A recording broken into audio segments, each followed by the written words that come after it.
the case of America, Christopher Columbus, you are not the father!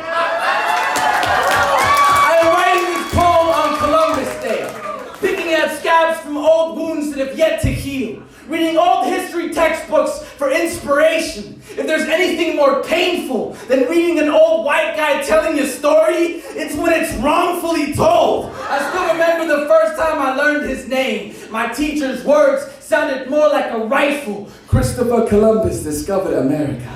At that moment, I felt the thunder beams crack the sky. I was in first grade, and even then I understood that something was wrong, so I raised my hand, and somehow it felt like an Indian revolt, like I was shooting wooden arrows into the mouth of a steel cannon. What about the natives? How can you discover something when Mother Earth already spoke its name into existence? And Mr. Washington's eyes turned into smallpox, into blankets, ready to exterminate any question I had. Well, the Indians were just a bunch of heathens, undressed and uncivilized, and suddenly, our classroom turned into the battle at the Little Bighorn, and the ancestors said today is a good day to die, and I'll be damned if I let this motherfucker lie. But I was 7 years old, excluded from Thanksgiving dinner.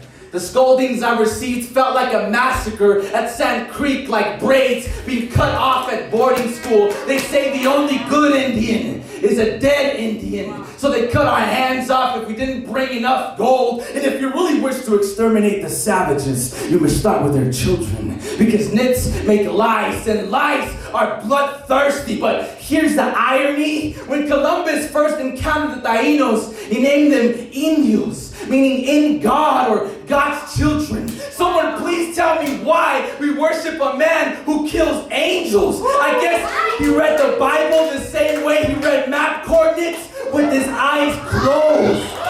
And still today, we celebrate the world's biggest mistake. But the truth is, Columbus never even stepped foot on what we call America. But his bloody soul still lives on in the hungry trigger fingers of police officers, killing Indians at a higher rate than any other racial group, through the oil pipelines that stretch themselves to reservations, polluting our rivers and our water supply. America! Is there not enough blood underneath your fingertips already? You have tried so hard to bury us underground, but you forgot that we were seeds. Our roots are planted on this soil. Our red tree still blossoms, and you will never cut us down.